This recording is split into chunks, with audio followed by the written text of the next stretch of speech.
کیا تم دیکھتے نہیں ہو کہ اللہ نے کلمہ طیبہ کو کس چیز سے مثال دی ہے؟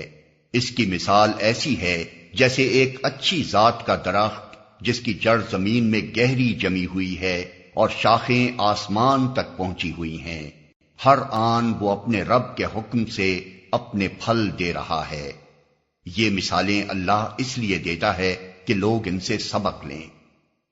اور کلمہ خبیثہ کی مثال ایک بدذات درخت کی سی ہے جو زمین کی سطح سے اکھاڑ پھینکا جاتا ہے، اس کے لیے کوئی استحکام نہیں ہے۔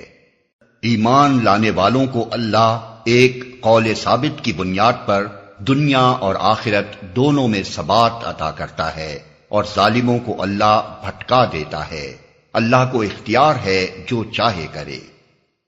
تم نے دیکھا ان لوگوں کو جنہوں نے اللہ کی نعمت پائی اور اسے کفران نعمت سے بدل ڈالا، اور اپنے ساتھ اپنی قوم کو بھی ہلاکت کے گھر میں جھونک دیا، یعنی جہنم جس میں وہ جھلسے جائیں گے، اور وہ بدترین جائے قرار ہے۔ اور اللہ کے کچھ ہمسر تجویز کر لیے تاکہ وہ انہیں اللہ کے راستے سے بھٹکا دیں۔ ان سے کہو اچھا مزے کر لو، آخر کار تمہیں پلٹ کر جانا دوزخ ہی میں ہے۔